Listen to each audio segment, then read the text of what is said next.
You ever get the feeling that your family treats you like a placeholder?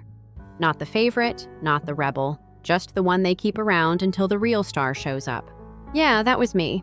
I'm Nate, 32 now. Grew up in Omaha, Nebraska. And if there's one thing I learned from my parents early on, it's that there's a clear difference between being loved and being useful. My younger brother Dylan was always the main event, the golden boy.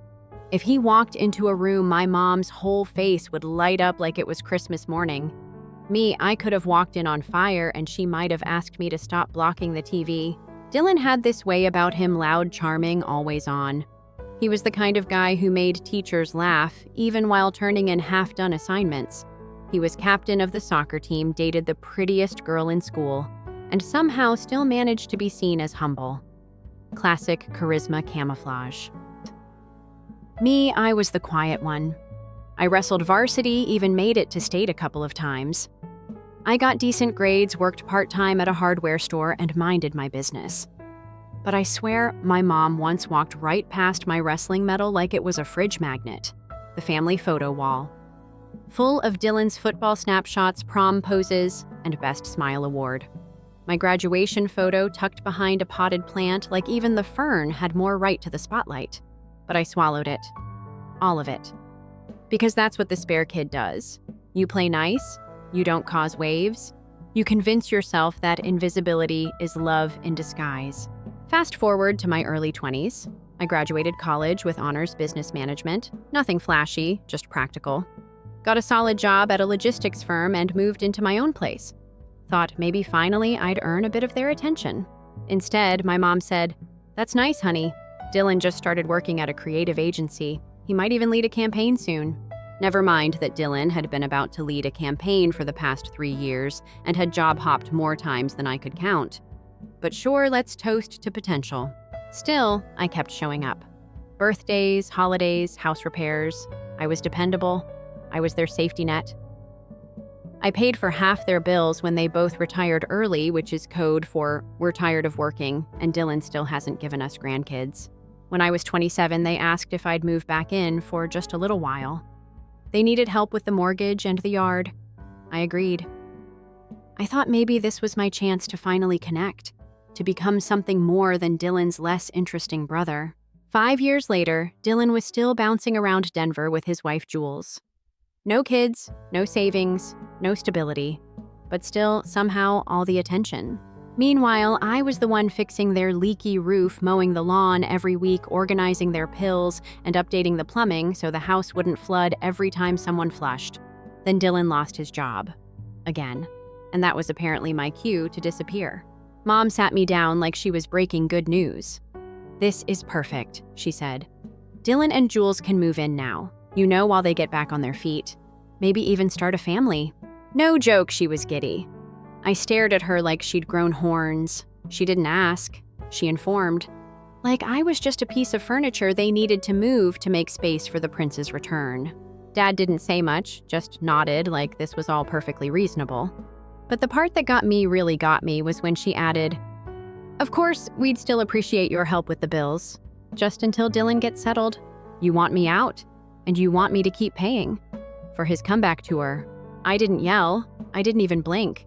I just asked, "You're kicking me out of the house I've been paying for, so he can live here. Rent-free?" Mom blinked.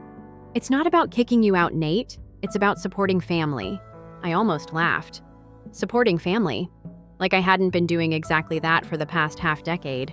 I was done. I didn't need time to think. I just needed a moving truck. Over the next week, I started packing. Quietly. Strategically. First, the stuff they wouldn't notice, my laptop, tools, work documents.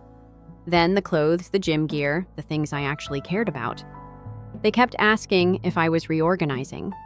I smiled and nodded. I found a 2-bedroom apartment across town.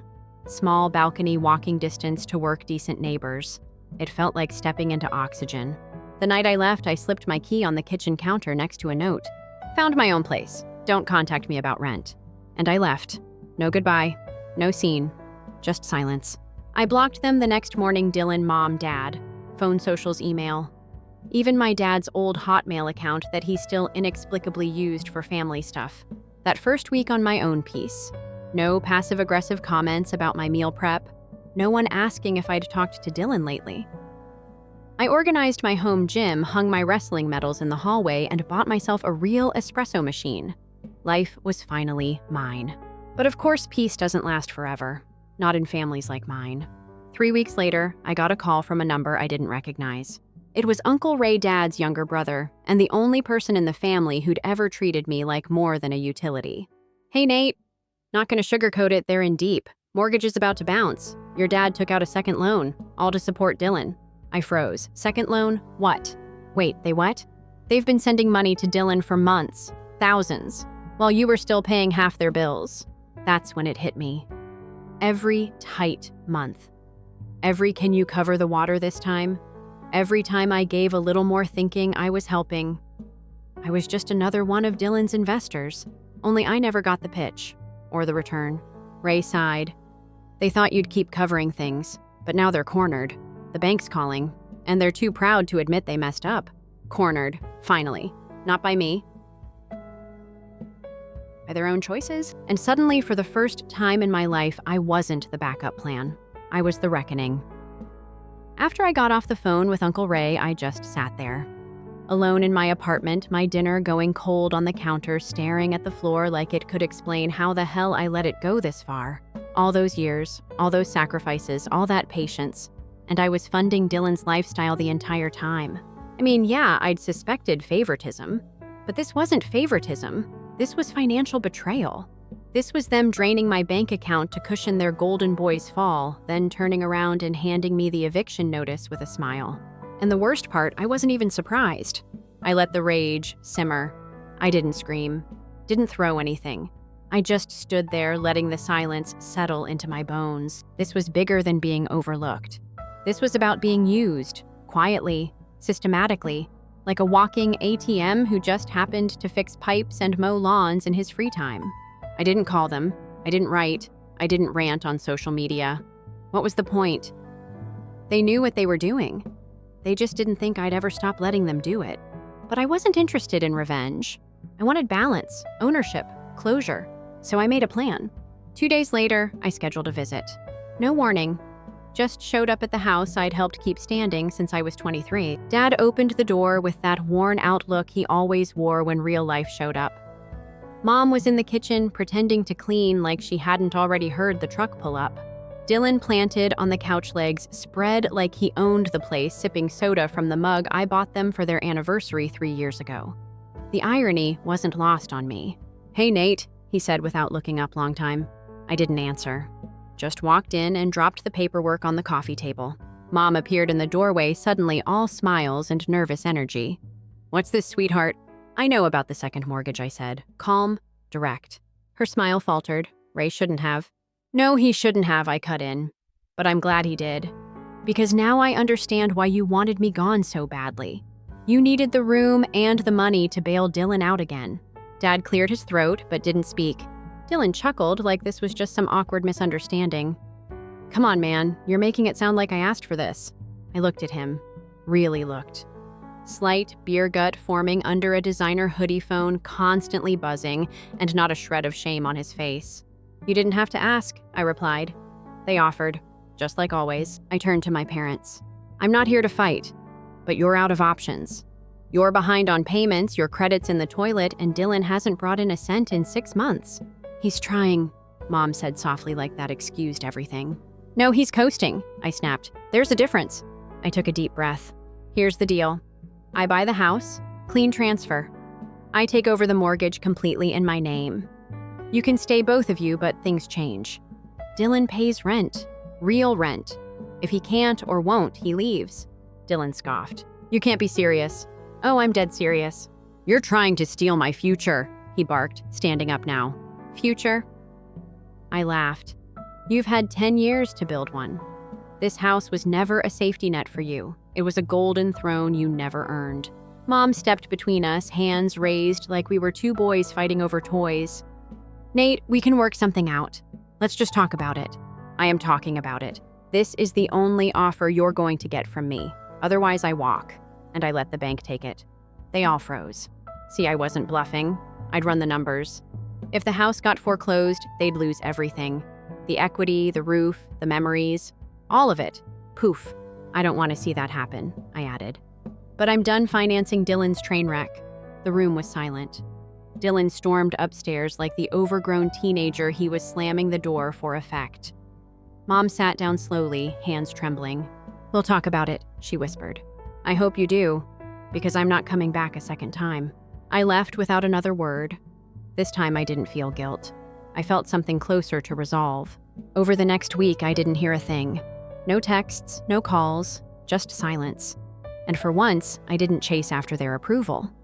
I let the silence speak for itself. Then came the twist.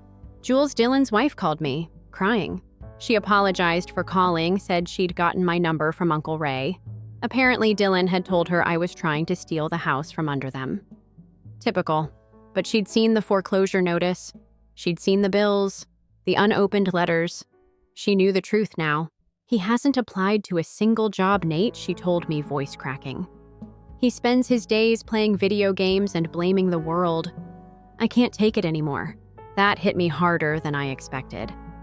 I always thought Jules was just another enabler, but maybe she was stuck, just like I'd been stuck. Stuck trying to make sense of someone else's mess. So I gave her a modified version of the deal. She could stay if she wanted, but Dylan had to go. She went quiet. "I don't want to break up a marriage," I said carefully. "But I'm not giving him another pass. Not under my roof." "I get it," she whispered. "More than you know."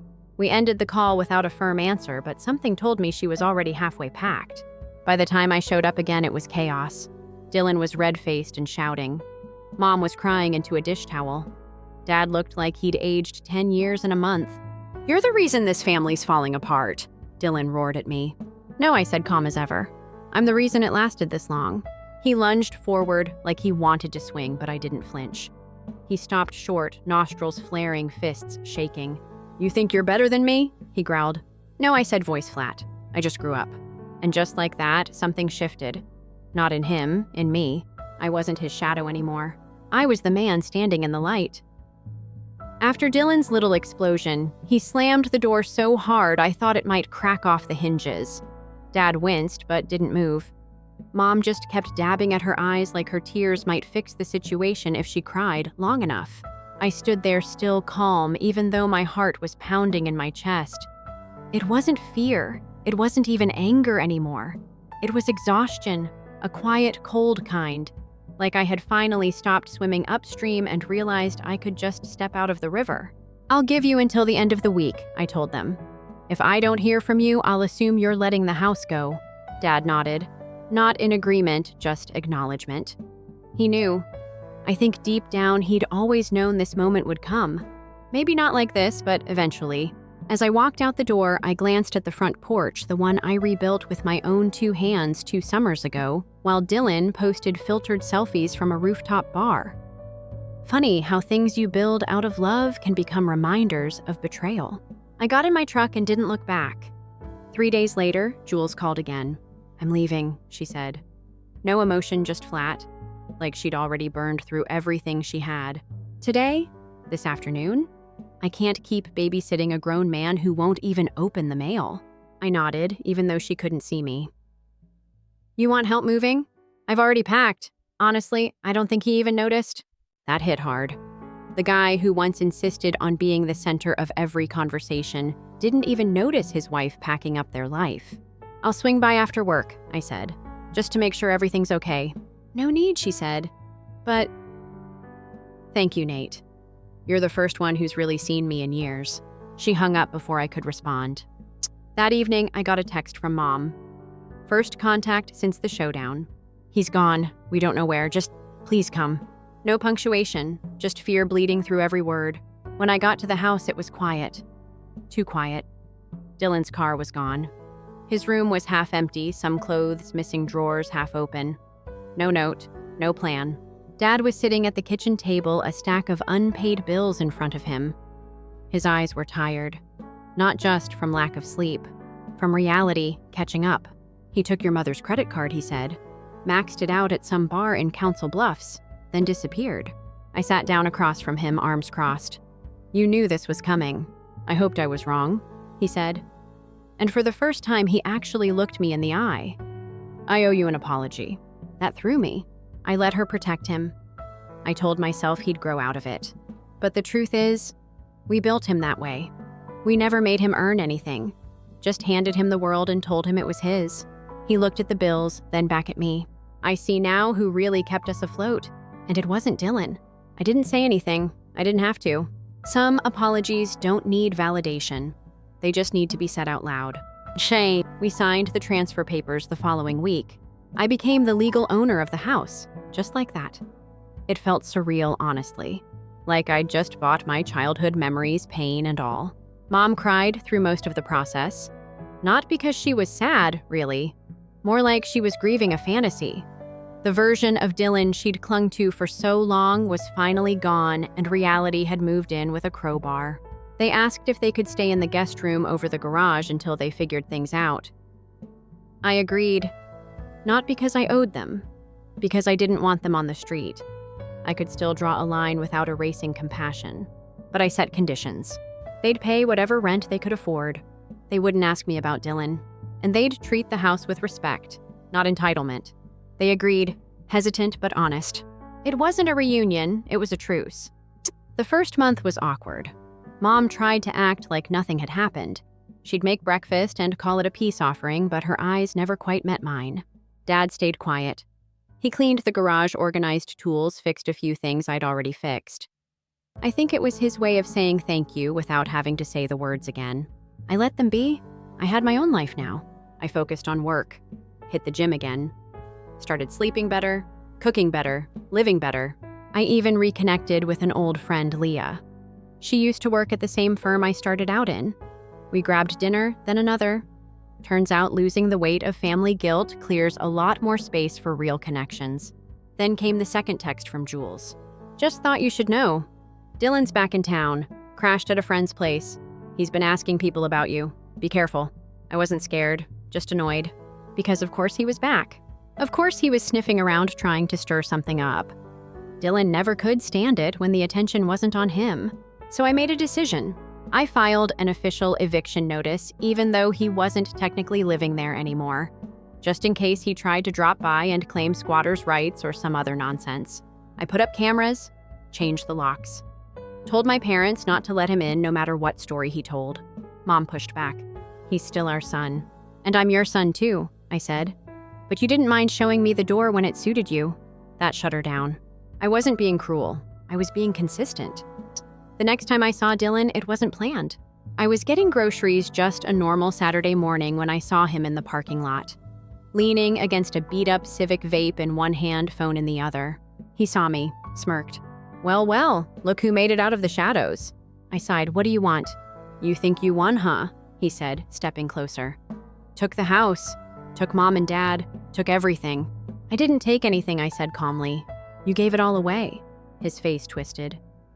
"You always thought you were better than me." "No," I said, looking him dead in the eye.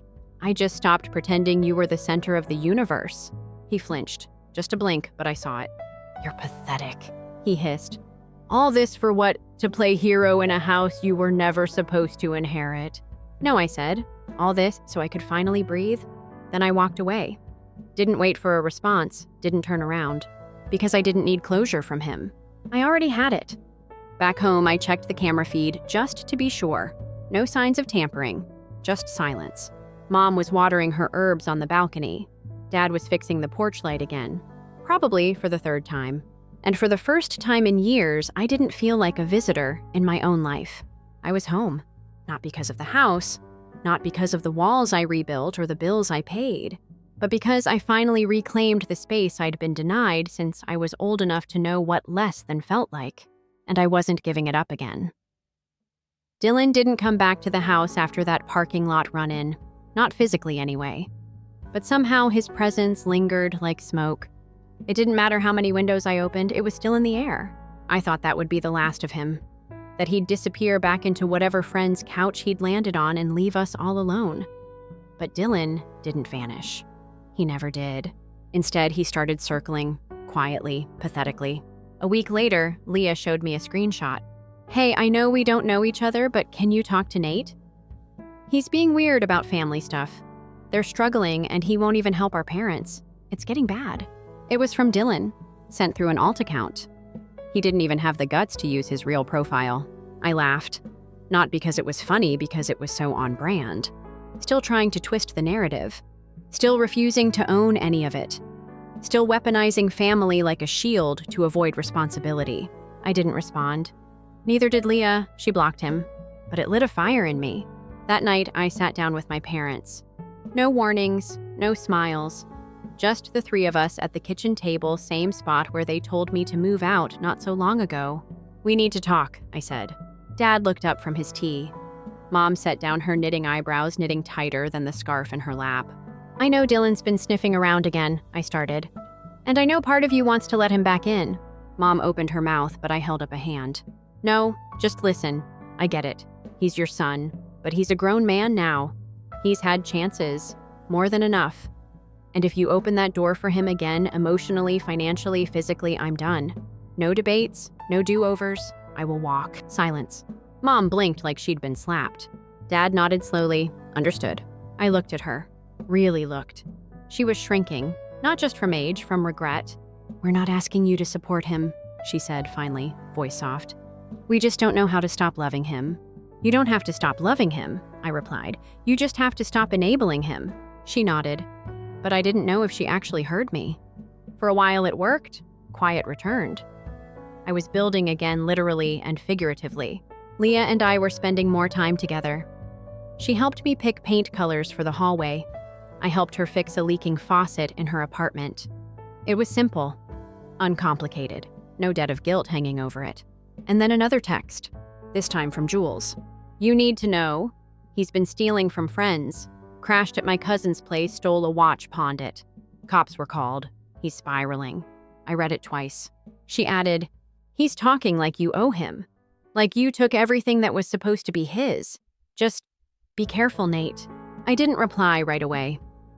I stared at the message for a long time, the blue glow of the screen cutting into the calm I'd worked so hard to protect. Owe him, I took what was supposed to be his. No, I earned everything I had. Brick by brick, paycheck by paycheck, sacrifice by silence. He was never robbed. He was never cheated. He was just never told no. Nay. A few nights later, I came home and found Mom sitting on the steps outside. Hands in her lap.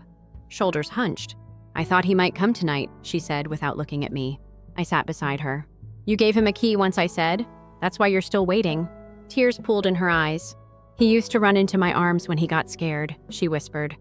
"Now I'm scared of what he might do." The honesty in her voice cracked something open. Not pity, not blame. Just grief, raw and wordless. "I didn't raise him right," she said. "No," I said quietly. "You raised him with love. You just never taught him limits." She nodded slowly. "And we made you invisible." I didn't answer. Some truths don't need confirmation. They sit between people like weather shared, inescapable heavy. I reinforced the locks the next morning. Upgraded the security system. Not out of fear, out of precaution. Dylan wasn't just a bad brother anymore. He was dangerous in that quiet, desperate way. The kind of desperation that doesn't announce itself until it's breaking into your garage looking for something to sell. And still, part of me ached. Because even after everything, I remembered teaching him how to ride a bike. I remembered how he cried when he fell. I remembered bandaging his knee and telling him, "You're okay." Funny how the same kid who cried at skinned knees could grow up into someone who made everyone else bleed just to avoid his own bruises. May. 2 weeks passed. Then one evening around 11 p.m., the doorbell rang. I checked the camera. Dylan. He looked awful. Gaunt, sweaty, twitchy, like he'd been running from something for weeks and didn't even know what anymore. I didn't open the door. He rang again, then pounded. "Nate, come on, man, I just need to talk." I turned on the intercom. "You're trespassing." "Don't do this," he shouted, his voice cracking. "I'm your brother. They're all I've got." "No," I said. "They were all I had, and you didn't care." He stared into the camera, eyes wild. "I'm going to fix this," he mumbled. "You'll see. You'll all see." And then he was gone. Just like that. I filed a police report the next morning. Didn't press charges, just made it official. If he came back, they'd have a record. Mom didn't talk much that week. She walked softer, cried more. Dad was quieter too, like guilt was something he could chew on in silence. I kept my distance. I didn't need to be the fixer anymore. They were finally living with the mess they spent decades sweeping under rugs and birthday cakes. And honestly, that was enough. Weeks passed. The air felt lighter. Dylan didn't come back. One night, Leah and I sat on the back deck watching the fire pit glow. "You ever wish it went differently?" she asked. I took a long sip of tea. "Every day," I said. "But wishing doesn't fix anything. Boundaries do." She nodded. We sat in silence, the good kind, the earned kind. Then she leaned over and said, "You deserve peace, Nate." And for once, I believed it. I thought silence would feel like victory. Instead, it felt like winter quiet, clean, but sharp. The kind that bites a little when it touches skin that's still healing. After Dylan's final late-night visit, everything settled, at least on the outside. No more surprise texts, no doorbell at midnight. Just the usual morning coffee work emails a run before sunset. From the outside, it looked like life had gone back to normal. But inside the house felt different, like it had finally shed a skin it had worn too long. I walked into rooms and didn't expect tension. I opened the fridge without sidestepping old resentments. I didn't flinch when my phone rang. Peace isn't loud. It's just the absence of noise you didn't realize was suffocating you. Mom stayed quiet for days after Dylan's last attempt. She'd still make tea in the mornings, still fold the laundry too neatly, still whisper to herself when she thought no one was listening. But something had cracked. Not broken. Cracked like the start of a shift. Then one night she knocked on my door. I was halfway through dinner. She just stood there, awkward, holding a photo album, one of the old ones with yellowed edges and peeling corners. "Do you mind?" she asked, nodding toward the couch. I didn't say anything, just moved my plate and made space. She opened to a page I hadn't seen in years. Dylan in a Halloween costume, Superman, maybe 6 years old. Me beside him dressed as a knight, sword crooked, smile forced. She pointed. "You were always watching him." I shrugged. Someone had to. Her hands trembled on the page. I used to think he needed protecting, but really, he needed rules. She turned another page. Younger us again. This time Christmas morning. Dylan, front and center, ripping wrapping paper like it was oxygen. Me in the back holding a book already halfway through it. "I didn't mean to ignore you," she said, voice cracking. I thought he needed more, and I was just easier I finished for her." She didn't deny it. Instead, she whispered, "I see that now." It didn't fix anything. But hearing it finally was like taking a breath after being underwater too long. We didn't hug, didn't cry, just sat there flipping through years of bad haircuts and uneven love. And for the first time, the silence between us felt honest. A week later, Dad asked if we could talk. We sat on the porch, the one I rebuilt. He stared out at the yard, hands folded tight in his lap. "I let it happen," he said finally. "Your mom had the louder voice. I just kept my head down." "That's not a defense," I said. "I know," he looked at me, "but it's the truth." We sat for a long time. The sky was clear. The kind of sky that makes even old pain look small beneath it. "I thought keeping the peace meant staying quiet," he continued. "But I see now it just made you invisible." He paused. "I'm sorry, son. Truly."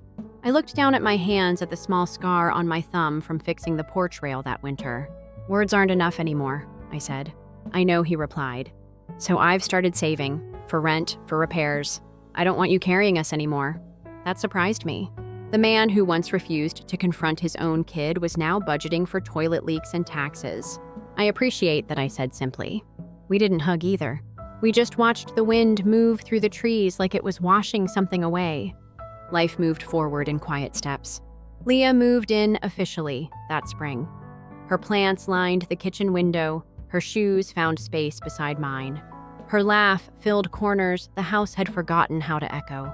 She didn't push about the past. She just existed beside it. That was the real gift. We planted a garden. Tomatoes, bell peppers, strawberries. Every morning, I'd check the sprouts, whisper dumb encouragement like, "You got this, little guy," and somehow it made the world feel okay. Mom would bring over tea. Dad fixed the shed door without being asked. It wasn't a fairy tale, but it was quiet, earned, mine. And then came the letter. No return address. Just my name scribbled on the front like an afterthought. Inside one sentence. "Hope you're happy now. Everyone thinks you're a saint. D. I read it once, then again, then dropped it in the trash. Because I was happy. Not because people thought I was anything, but because I didn't need to be anything for anyone anymore. Later that night, I stood in the backyard alone. It was quiet, except for the distant hum of traffic and the soft rustle of wind in the branches. I thought about Dylan, where he was, what version of himself he'd become this time. Then I thought about me. I had peace. I had love. I had a future that wasn't measured by how many people I kept afloat, but by how well I carried myself. And for the first time in my life, I didn't owe anyone an explanation for choosing that. A month later, Mom came by with a slow cooker full of stew. She handed it over, paused at the door, then turned. I heard from Dylan, she said. I raised an eyebrow. He's in Arizona, says he's trying something new. She didn't offer details, and I didn't ask. You going to send him money? I asked. She shook her head. No, I'm sending him silence. It's overdue. I nodded. That's fair. Then she added, you were always the strong one. I just didn't know how to say it without making him feel weak. That's not on me, I said. I know, but I still regret it. She smiled, just barely. Thank you for giving us a second chance. You earned it, I replied. And she left. I didn't frame that sentence. I didn't save the letter, but I did plant 2 more rows in the garden that week. Because growth isn't loud. It doesn't scream like betrayal. It whispers like fresh soil and steady roots. And finally, I had both. Summer settled slowly that year. The kind where you didn't notice it until one day the breeze felt warmer and the light stretched just a little longer across the porch. Leah and I spent our evenings out there, feet up, music playing low. Our world had quieted, softened. No sirens in our heads. No footsteps we dreaded hearing. Just 2 people building something brick by brick. And it stayed that way, mostly. One evening, while Leah watered the garden and I prepped chicken on the grill, Dad wandered out with 2 beers. He hadn't done that before. He handed me one. No words, just cracked it open, took a sip, and leaned against the railing. You ever wonder what we could have been? He said, eyes on the horizon, if we had started earlier. I turned the skewers. Every once in a while, I answered. He nodded. I was scared. Scared of doing it wrong, so I didn't do anything. That was still a choice, I said gently. I know, and I'm sorry. We didn't talk about Dylan. Not that night. There wasn't a need. The past was there, but it didn't live in the house anymore. Just hung on the edges like old wallpaper we hadn't stripped yet. Instead, Dad said something else. You've turned this place into something it's never been before. I looked around. The yard I mowed, the deck I built, the light strung across the fence line, and the woman I loved barefoot in the grass. I guess it's home now, I said. He smiled. A small, quiet smile. It finally is. Yay. 3 months later, Leah and I hosted a cookout. Nothing big. Just friends, neighbors, a couple coworkers. Laughter bounced around the yard. Kids chased bubbles. People told stories without checking if they were being interrupted. And near the end of the night, Leah took my hand and whispered, "You're going to be a dad." The words didn't hit all at once. They landed in stages. A beat, a blink, a breath. And then I felt everything like a wave I hadn't braced for but had been waiting on forever. I held her, said nothing. Just listened to the way her heart beat against mine. Steady, warm, real. I wasn't scared. Not the way Dad had been. Not the way Mom had been too proud to admit. I was ready. Because this child, this life we were about to bring into the world would never have to wonder if they were enough. They wouldn't live in the shadow of someone else's spotlight. They'd never be measured against a sibling they hadn't asked to compete with. They'd just be loved. And that I knew was the start of breaking every cycle we'd inherited. We told my parents a week later. Mom cried, of course. Dad hugged me harder than he ever had before. But there was something different in them. A kind of reverence. Like they understood they weren't the center of my world anymore, and they were okay with that. We'll be better grandparents than we were parents, Mom said softly. I believed her. Or maybe I just wanted to. That night, she brought over an old quilt from when I was a baby. It had sat in a chest for decades, still folded, still carrying the smell of cedar and thyme. She handed it to Leah with trembling hands. I kept this even when I didn't keep everything else she said. Leah thanked her, gently, carefully. No promises were made. None needed to be. Sometimes healing doesn't come in apologies. It comes in the space left behind, finally filled with effort. We named our son Caleb. Strong name, simple. When he was born, he didn't cry at first. Just blinked up at the world, confused, quiet. Then seconds later, he wailed like his soul had been holding its breath too long. And I cried with him. Because for the first time in my life, I was looking at someone who didn't owe me anything. Someone who would grow without debt or obligation or resentment built into their bones. We brought him home on a Thursday. Mom had filled the freezer with meals. Dad had set up the crib without being asked. The apartment above the garage where they still lived finally felt like the right amount of distance. Close but not entangled. Boundaries, the invisible fences we all respected now. One afternoon, a letter arrived in the mailbox. Handwritten, familiar. No name on the envelope. Inside one page. Saw the pictures on Facebook. I hope he gets everything I didn't. Maybe he'll be better than both of us. D. There was no return address, just like last time.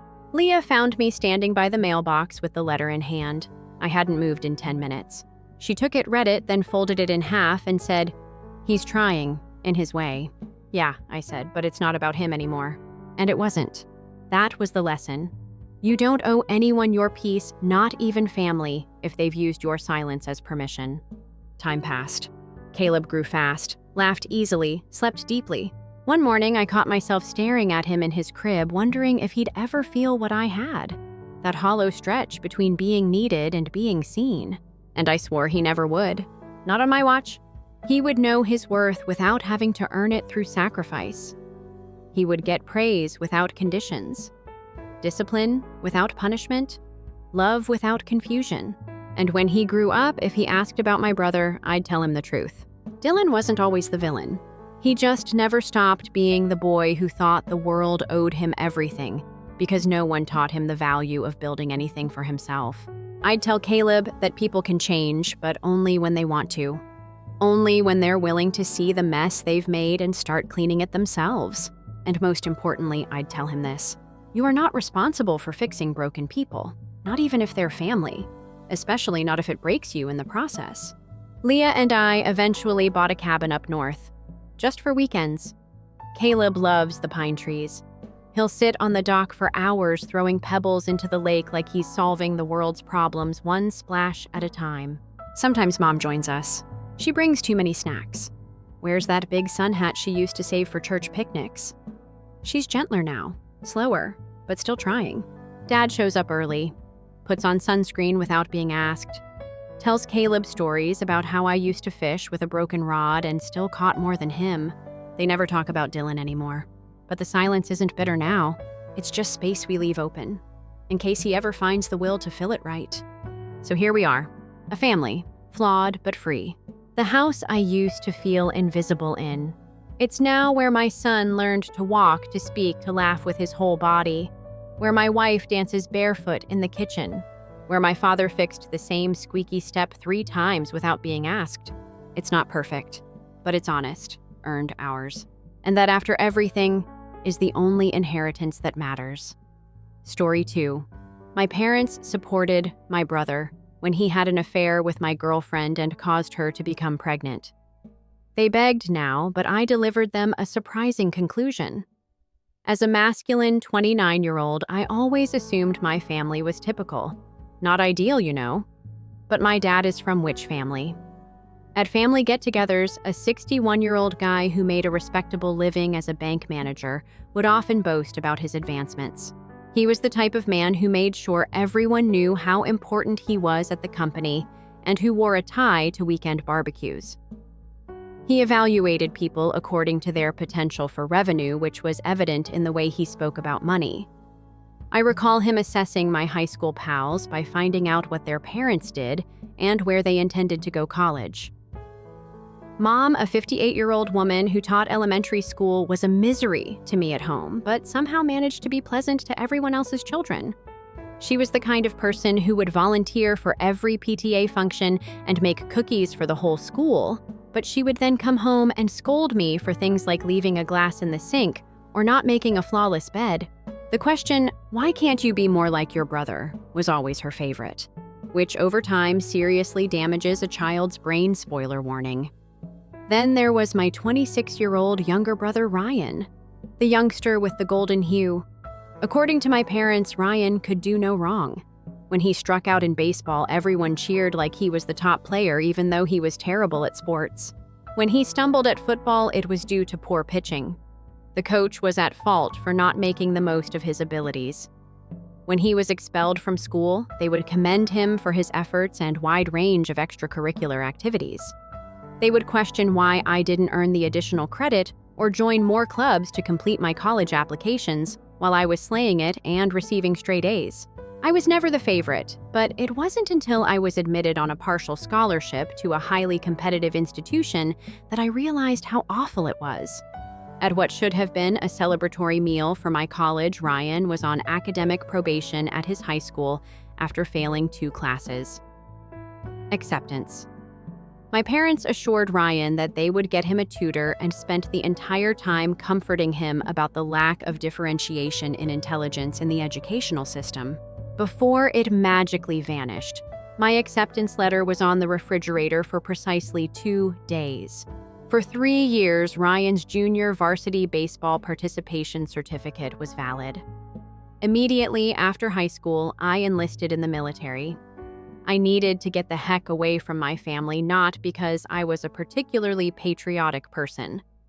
Another day of being the ghost in that house, the one whose accomplishments were nodded at, was more than I could bear. Parties were held to honor Ryan's mediocrity. In addition, the cost of college was high, and although my dad worked at a bank, they stated that their funds will be allocated based on need, which strangely always meant Ryan required more. I served as a combat medic for 4 years and was sent to Afghanistan twice. Those were the most difficult years of my life, yet strangely, the easiest battles also make things clearer. You are aware of who supports you and who does not, what your role is, and what constitutes success. Don't play mind tricks. You alone, with no golden child to contend with and no fluctuating expectations. The guys who relied on you are training. I had a bad knee when I returned. I also don't share some anecdotes at gatherings. The injury resulted from a poor landing during a firefight-affected medical evacuation. Bad luck and difficult terrain. Nothing heroic. The tales. As a battlefield medic, some things you observe stick with you and change the way you view commonplace issues. It's difficult to become upset when someone cuts you off in traffic. While waiting for a medevac helicopter, you have to hold a 19-year-old's internal organs in place. My service was seldom appreciated by my parents. Dad used to joke that I was just bandaging people while Ryan was establishing a legitimate career as a personal trainer at the neighborhood gym. This was from a man who had never gone farther away from home than a Cleveland business convention. Every time I brought up the military, Mom would shift the topic. Like my 4 years of duty, I went through a period of embarrassment, similar to Ryan's 3-week blue hair dyeing in 10th school. My grandmother had given me a trust money of around $140,000 when I returned. She died during my second deployment, and because I was in the middle of nowhere, I hadn't even been able to get home for the burial. Afghanistan. My parents were always exposed by Grandma. You know, she was the only one who ever saw me in person. When my parents couldn't attend Ryan's junior varsity baseball practice, she would attend my academic awards presentations. She would tell me how pleased she was of me while slipping me 24 novels. With explicit instructions that it was meant to assist me in establishing a life and career of my choosing, the trust was created especially for me. Although there wasn't much money, it was plenty to make a down payment on a modest home and even launch a business in the future. I went to business school with my VA benefits with the hopes of opening a gym for veterans in the future. Something to assist the men who returned with more serious problems than my knee. Men who suffered from catastrophic brain injuries, lost limbs, and PTSD. My knee discomfort feels like a paper cut due to these kinds of injuries. I met Mia at that point. She was unique, green eyes and dark hair, very intelligent. We met at one of my checkups when she was interning at the VA hospital where she was studying physical therapy. She had a knack of making complicated medical topics appear easy without making you feel foolish. Additionally, when she demonstrated knee exercises for me, her hands were confident yet compassionate. I purposely made a mistake so she would have to direct me once again. We clicked right away, began dating, and for the first time in my life moved in together after 8 months. I had the impression that I was creating something tangible and truly mine. I wasn't compared to anybody else by Mia. When I brought up the military, she listened to me without shifting the topic or giving me the awkward expression my parents often had. She would pose intelligent queries, seeking to understand both the positive and challenging aspects. I seldom introduced women to my family, but I did so with her. I was in a relationship. However, my folks appear to like her. Mom's well-known passive-aggressive remarks were uttered. "You work as a physical therapist, I see. That's good. You know Ryan's girlfriend is graduating from medical school." She wasn't. She worked as a part-time receptionist at a dermatologist's clinic and had hinted at the possibility of enrolling in nursing school. That jerk was always extra kind to Mia Ryan. Too amiable.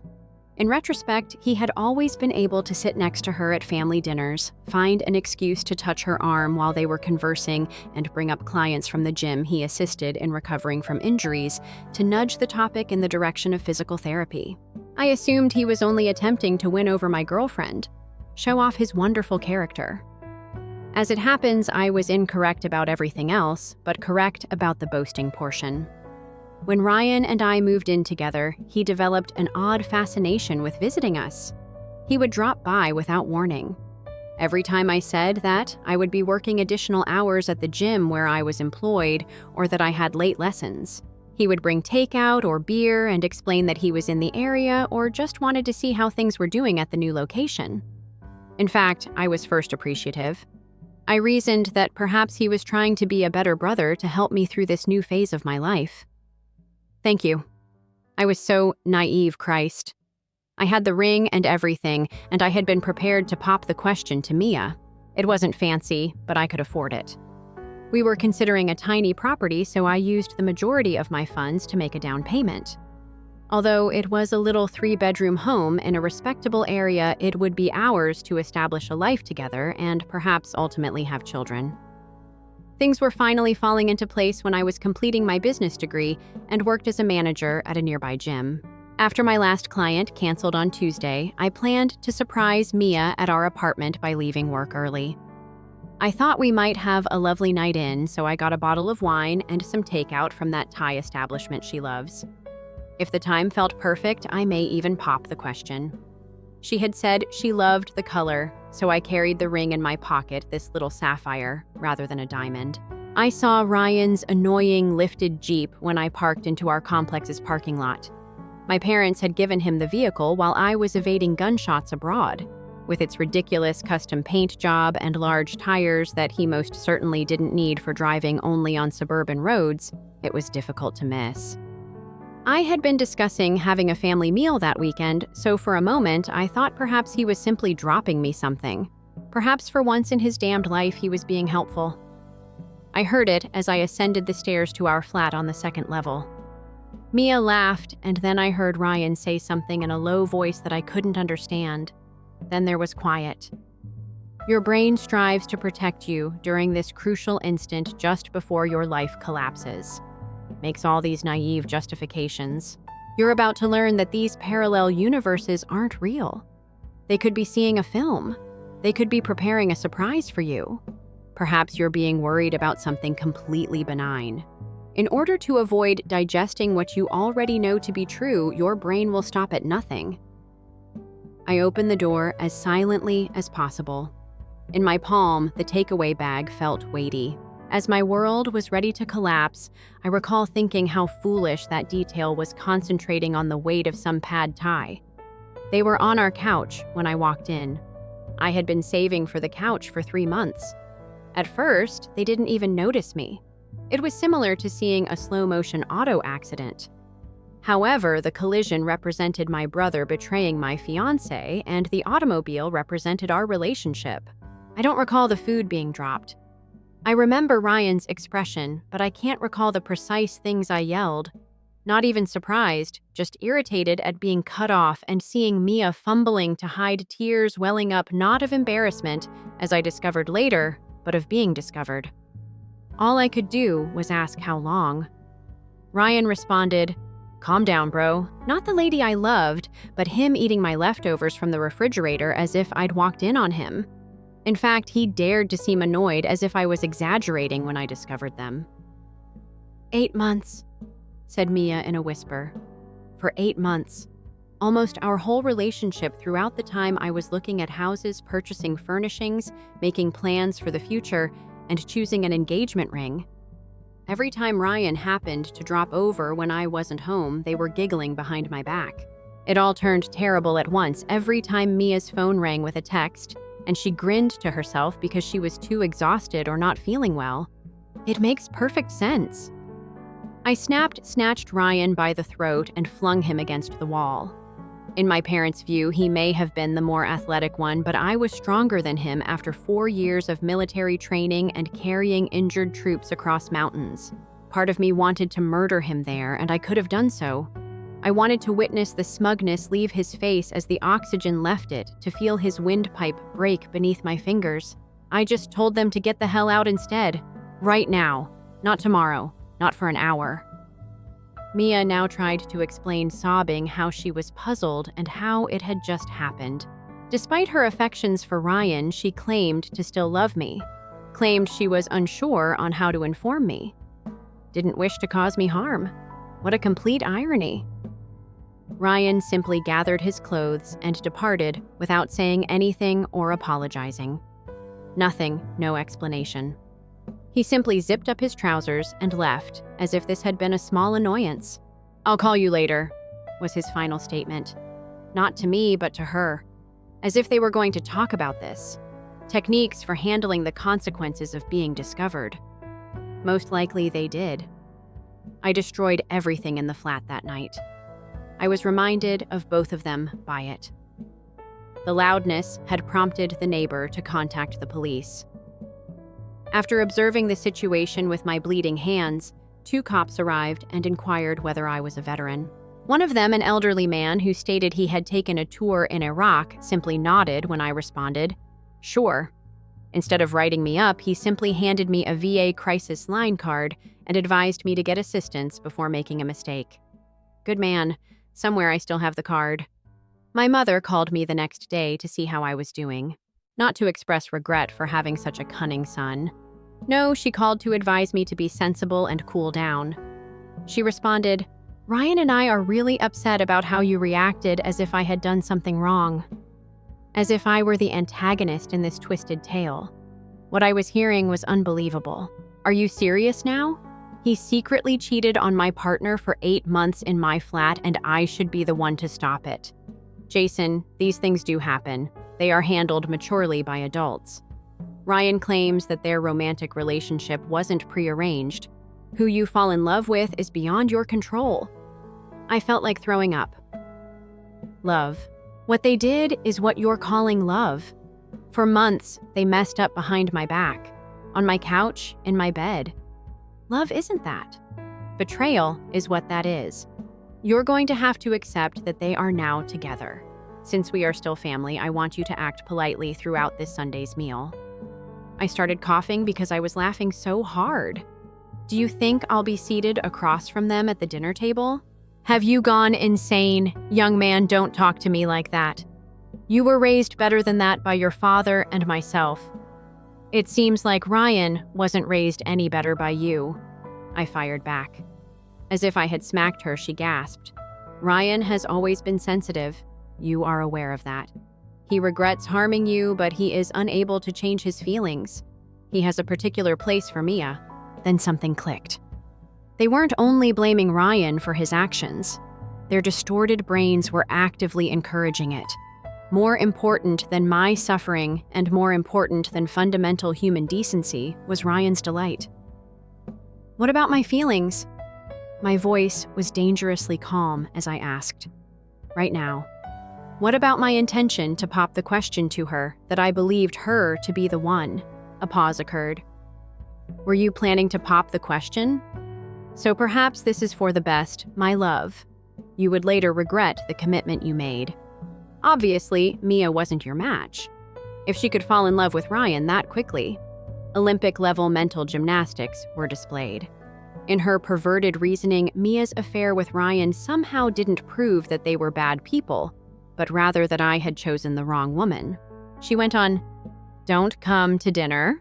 Not with that mindset. You'll be welcomed back when you're ready to act like an adult about this." I blocked her number after hanging up. The days that followed were a swirl of anger and treachery. My father texted me to tell me that my response was destroying the family. Because family never dies, Ryan had the audacity to text that he hoped we could still be brothers. Mia apologized, explained the complexity of emotions, and said she never intended to harm me in a 4-page email. I didn't finish reading it, so I erased everything. That weekend, I left the flat. Being in the area they had desecrated was intolerable to me. I always noticed them when I glanced toward the couch. Whenever I entered the bedroom, I pondered whether they had also been there. I found an inexpensive studio across town, violated the contract, and lost my security deposit. In an attempt to dull the agony with fatigue, I immersed myself into my work and studies. My military pals came to see how I was doing. A number of them volunteered to beat the living daylights out of Ryan by attempting to reason with him. Although I was grateful for their dedication, I declined. Nothing would be resolved by violence. In addition, I was reserving all of my anger for something more worthwhile than fleeting gratification. My bank sent me an email 3 weeks later. My grandmother's trust fund, which was in a joint account with my parents until I turned 30, had been completely depleted. The entire $140,000 is gone. In a panic, I phoned the bank and was informed that my father had taken the money out as CEO trustee. It was lawful. A clause in the trust gave the CEO trustee access to the money for important investments or family situations. It was meant to serve as a safety net in case I needed assistance before turning 30 and got into trouble. Rather, it had turned into the ideal opening for my father to steal from me. That evening, I took a car to my parents' place. My veins are pulsing with anger and adrenaline. I didn't realize the porch light was on and that I could see activity through the living room windows when I pulled up and spotted Ryan's Jeep in the driveway next to a brand new Honda CR-V. Some sort of gathering was taking place between them. They were, of course. While they were destroying mine, they continued living their lives. My dad, who appeared irritated rather than guilty, opened the door after I banged on it. His tie was loose but not taken off, and he was still dressed in his work attire, maintaining appearances at all times. "Where is my money?" I pushed past him and entered the home, demanding. "Slow down," he growled. "The living room is occupied by visitors," set my mother in motion. Mia's parents were Ryan, Mia, and an elderly couple I didn't recognize. On the coffee table, they were sipping champagne and examining what looked like real estate listings. I was living in a dingy studio and sleeping on an air mattress because I had left most of my belongings behind, so it was a celebration. They were having a party. What on earth is this? I pointed to the small gathering language as I inquired. As if it were the most pressing issue in the room, my mother yelled. Constantly concerned with looks and what other people might think. Never about doing the right thing. My dad tried to sound forceful as he said, "Jason, your dramatics have no place or time here. My exaggeration, I lost $140,000 to you. Grandma left me money, and I'm exaggerating." I surveyed the space. Is everyone here aware of the situation? Do my parents know that she cheated on me for 8 months with my brother? Are they aware that you are financing this small love nest for the happy couple with my inheritance? Ryan wrapped his arm around Mia, who was unable to even look me in the eye while Mia's parents were uneasy. On her left hand, she wore a little diamond ring that was undoubtedly absent 3 weeks prior. My father stated in a chilly tone that we didn't take anything. I co-managed the trust that held the money. At the executive level, I decided to reallocate it for a family investment. What investment, did I repeat? That's sufficient. My father's cheeks flushed as he snapped. This type of speech and conduct will not be tolerated in my home. The choice has been made. This family is making good use of the funds for their future." Mom grinned. At PTA meetings, she fakes a grin that never reaches her eyes. "I'm getting married to Ryan. Isn't it fantastic?" They also discovered the ideal beginning house. "As a wedding present, your father and I are contributing to the down payment." The papers on the coffee table caught my attention. It turned out to be a housing contract, a home worth $400,000 in a posh neighborhood. Additionally, there was a $120,000 down payment shown on the finance page.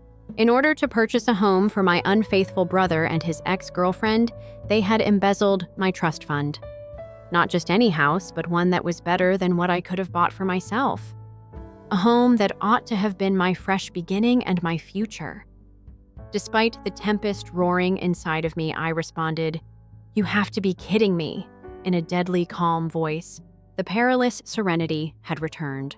That moment when you're so furious that your feelings keep returning to a cold, calculating wrath. At last, Ryan raised his voice. "I realize this is awkward, but it's still awkward, Jess. Uncomfortable. Do you think this is weird after stealing my inheritance and screwing my girlfriend?" I gave Mia a glance. "How about you? Are you really following through on this? The house you'll dwell in was purchased with funds intended for me. My grandma, who has never even met you, gave me money. How do you get any sleep at all?"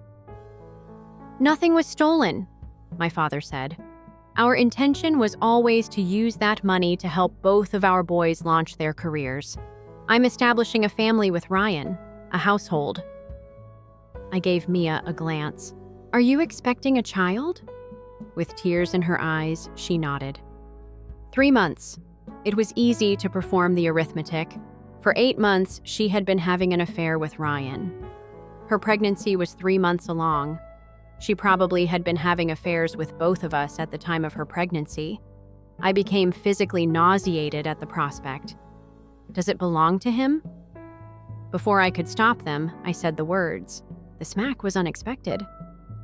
My mother's face was twisted in anger. "You dare? Ryan and Mia are in love after everything we've done for you. They require a secure house because they are expecting a baby. With that, what were you going to do?" Spending money on a gym for wounded troops was a waste.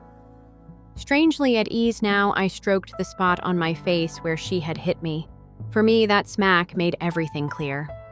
The years of partiality, the persistent disregard for my accomplishments, and the complete disregard for my service, sacrifices, and mere existence. What do you know? You both deserve one another. You, everyone. I'm finished. My father began. "Jason," in a firm tone, "you are acting irrationally. I am being irrational. In order to purchase a home for the sibling who deceived my fiancé behind my back, you took my inheritance. What portion of it is rational, Dad?" He said, "We're family," as though that clarified everything. Families remain united. Family members help one another out when things go hard. I answered, "Family doesn't do what you did. Not true family." I turned to go. However, Ryan took hold of my arm. "Hey, bro, don't be like this, please. You and Mia were not married or anything." I turned my attention from his face to his hand on my arm. That self-satisfied countenance that has achieved all of its life's goals. The youngster with the golden hue. The preferred one. The person who was incapable of doing anything wrong even when he was obviously wrong. "Touch me once more. And I'll break every finger you use to earn a living," I replied softly. I noticed a glimmer of panic in his eyes as he dropped his hand and took a step back for the first time. Excellent. Allow him to feel fear. Allow him to ponder how much I had changed in those Afghan years. Now what I could do. Until you can be nice, you are not welcome here. As I was leaving, my mother yelled after me, "Until you are able to rejoice in your brother's favor." At the entryway, I turned. Then I suppose I will never return. I broke my lease, re-enlisted, and withdrew from my classes the day following the altercation. Emotionally, it wasn't the best choice, but I had to leave that place as soon as possible. In a different state, I returned to school. I earned a master's degree in health administration after completing my business degree. Marcus, a guy I met in one of my classes, shared the same thought. I worked in a wellness facility for veterans. He had the commercial experience I didn't have, having worked as a logistics officer. I had the military ties and medical experience he needed. In addition, he was a Black man who had experienced family disappointment firsthand and had been raised in foster care. When I explained my background to him, he understood. Just understanding, no judgment. 2 years after I graduated, we launched the first facility, which included a counseling center, physical therapy clinic, and gym, all of which were particularly created for veterans making the adjustment back to civilian life. We employed personnel who were aware of military culture and who wouldn't get uncomfortable with dark humor or become frightened when someone experienced a flashback. By functioning as a charity and obtaining funding for veterans who were unable to pay for care, we were able to keep costs low. It took off more quickly than we anticipated. We had 4 stores around the state in 3 years, and we were considering going nationwide. As it happened, there was a great need for a location where soldiers could go without having to justify themselves, downplay their experiences, or act as though they hadn't witnessed what they had. A location created by understanding individuals. Sarah and I met at a veteran suicide prevention benefit. She was a PTSD specialist, trauma psychologist. Beautiful, intelligent, and kind, without any of Mia's self-centeredness. Her job decision was influenced by her father, a Vietnam veteran who had PTSD throughout his life. She understood. She was not terrified or romanticized by the military mentality, but she did understand it. We moved slowly. We both have baggage to deal with. However, I realized she was the one after a year. 6 months after we moved in together, I proposed. No chaos, no drama. Just 2 individuals who loved and respected one another, constructing a life together. It was a straightforward suggestion. We arrived to a vantage point with a view of the city while trekking. For the first time since I could remember, I let her know that I felt as though I was at the right place with the right person. She once said she loved the hue, so I got down on one knee and took out a sapphire ring instead of a diamond. "Yes," she answered, crying. To our astonishment, I started crying as well. We jointly purchased a home. Comfortable, yet not ostentatious. Nice yard, 3 bedrooms, enough room to expand. I used money that I had earned, not stolen, to pay for it. Every mortgage payment served as a reminder that I had created this life on my own terms without assistance from those who ought to have given me the most support. I had completed the task. I created my own life from the ground up, surrounded by individuals who valued me for who I was rather than what I could do for them. I had everything my family had attempted to take away from me: love, success, and purpose. I never drove past the house they purchased with my stolen future, never checked in on them, and never looked at Ryan or myself on social media. In my opinion, they were non-existent. Up until the day my phone rang with a number I didn't know, and my mother's voice came through the speaker. For the first time in 5 years, I had no family save the one I was creating for myself.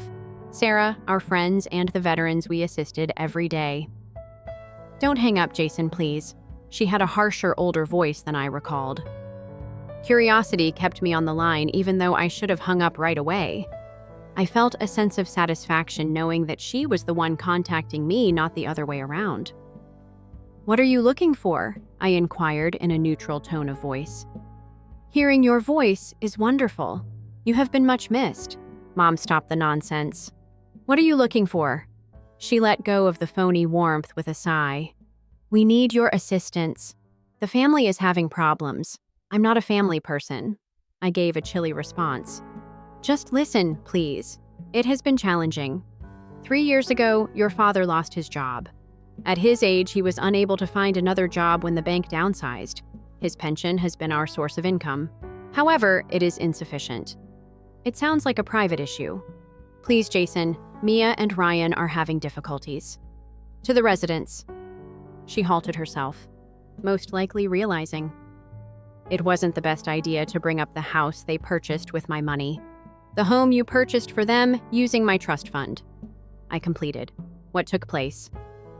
Did they fail to include property taxes in their budget? That is not all there is to it.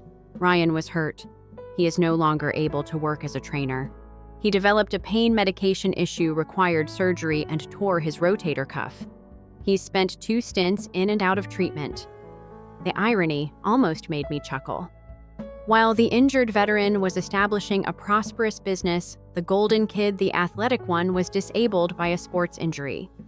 She went on to say that they now have 3 children and that Mia had to resign from her work in order to care for them and Ryan.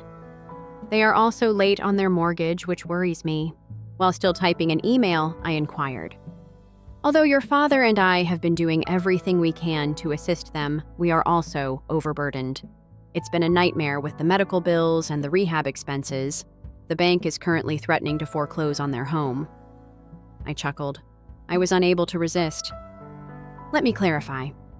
Do you want me to assist those who have deceived me, stolen from me, and expelled me from my family? Why would I do that since we are blood? As like that meant anything after what they'd done, she said. Because we are still your family, in spite of everything. Family, I said it again. Over the past 5 years, you know I've learned a lot about family. True family is there for you. You are respected by real family. The sibling who cheated on your girlfriend doesn't get your inheritance from real relatives. For a moment, her voice cracked as she acknowledged that we were wrong. I nearly sensed a glimmer of the boy who had previously longed for his mother's acceptance. I smashed it right away. Bad errors. But Jason, we were desperate. We may lose everything. As if I had lost everything. The trust fund, the girlfriend, and the family support all kind of vanish. She broke down in tears. Then came loud theatrical tears that may have once touched me. Their home is being foreclosed by the bank. Even though we are barely able to pay our own bills, they are moving in with us. Your father is not doing well. Last year, he suffered a mild heart attack. Not all of his prescription drugs are covered by our insurance. We're going to drown. And what specifically do you want me to do? She responded. We've seen the articles about your business. Veterans wellness facilities. You've achieved success. We're really proud of your accomplishments. Don't. I interrupted her. Don't act as though you were involved in my triumph. You made a concerted effort to stop it. You handed Ryan money that was supposed to assist me start my life. Now that I've achieved in spite of you, you can't feel proud. Not due to you. You're correct. You're entirely correct. We were mistaken. And ever since you went, we've suffered for it every day. Jason, please. For your nieces and nephews, if not for us. They're not guilty. And anything else. That made me think. The children were innocent. It was accurate. In the same way that I was naive when my parents showed partiality and made me feel inferior to Ryan. But I wasn't accountable for them. The decisions had been made by their parents. I said, this is what's going to happen. I'm going to end the call now. You won't give me another call. You're currently dealing with the fallout from the decision you made 5 years ago. That's the way life is. Please, Jason. Farewell, Mom. My fingers trembled a little as I hung up. That night, Sarah discovered me on our home's balcony. Is everything all right? She put her arms around me from behind and asked. Her presence immediately brought me back to the reality of the life we had created together. My mom gave me a call. They're having financial difficulties, I remarked. Do you want me to save them? Sarah was well aware of the story. Early on in our relationship, I wanted to be completely honest with her, so I told her everything. I interrupted them, but she didn't criticize me. I was never pressured to make amends for the sake of my family. What are you contemplating? She inquired. I told them I owed them nothing and that karma was a bitch. With no argument, she nodded. I support you no matter what you decide. I received a text from Ryan's phone that evening. Mom said she gave you a call. Please, if not for me, then at least for my children. I know I'm the last person you want to hear from. My faults shouldn't force others to suffer. Tell me, brother, I ask you. My brother. Now that the term had lost all significance, it seemed empty. I couldn't sleep that night, but I didn't answer. Not because I was feeling bad. I had long since accepted the fact that my poisonous family needed to be cut off. However, those 3 innocent children who didn't request to be born to entitled, self-centered parents were going to have to learn the hard way that decisions have repercussions. I reflected on the kid I had been persistently pursuing the affection generously bestowed to my brother, who consistently put in twice as much effort for half the credit. That was not what I wanted for any child. My father sent me an email 2 weeks after my mother called. It was lengthy, in-depth, and pitiful. Medical expenses, their whole financial status, and the impending foreclosure on Ryan and Mia's home. Photos of the 3 young children, 2 boys and a girl with my grandmother's eyes and Ryan's smile were included. It was a well-executed guilt trip. That's what I had to give him. The fervent request of a guy who had exhausted all other avenues, but was still unable to really express regret for their actions. He continued by talking about how much they regretted the previous misunderstandings and how family legacy and blood are stronger than water. For example, taking $140,000 from me was the result of a straightforward misunderstanding, as if they hadn't consistently picked Ryan over me on purpose. "We're not requesting a handout, son," the email concluded. "Just an opportunity to put things right and reunite as a family." Sometimes the kids inquire about Uncle Jason. What ought we to say to them after reading it once I removed it without replying? Ryan texted me again the next day. "Mom said she gave you a call. Please, if not for me, then at least for my children. I know I'm the last person you want to hear from. My faults shouldn't force others to suffer. Tell me, brother, I ask you." Removed. Then Mia tried a lengthy, heartfelt message in which she apologized, explained that she had committed the worst mistake of her life, and said that the children were helpless and in need of assistance. Removed. Over the course of the next week, my mother made 17 calls. 3 additional emails were sent by my father. They were all blocked by me. "Sarah, are you certain about this?" As we watched the sunset from our porch one evening, I asked, "Whatever you pick, I'll back it, but I want to make sure you're comfortable with it." I considered it for a while. Do you know what I discovered? They're not trying to apologize for their actions. They need something from me, which is why they are contacting me. I would still be dead to them and the children even if they were doing well financially. I clearly said that it was not my duty. Despite how harsh it may sound, Ryan and Mia had to make their decisions. They now have to deal with the fallout. 6 months later, I came upon an item in the house, the online newspaper for my community. My home, which I had purchased using my pilfered trust funds, had been foreclosed upon and put up for sale. Both of my parents had declared bankruptcy. To live with her parents, Ryan and Mia had relocated out of state. I only had the calm assurance that justice had been done at last, and I felt nothing else, no contentment, remorse, or guilt. What's hilarious is that that night I informed Sarah that they had made me feel inadequate my whole life, as if I were more important to them than they were to me. Now have a look at the outcome. She squeezed my hand and grinned. Living well is perhaps the finest kind of retaliation. I gave a nod and let karma take care of the rest. Sometimes the loudest answer you can offer is to remain silent. Sometimes the strongest thing you can do is to walk away. None of them have contacted me in more than a year, and I don't anticipate doing so anytime soon. I don't care what happened to them after the foreclosure. They will have to construct their lives without me, just as I created mine without them. My family discovered that karma is more than just a bitch as a result. She has patience. She occasionally takes everything you believed you were entitled to, and she has a long memory.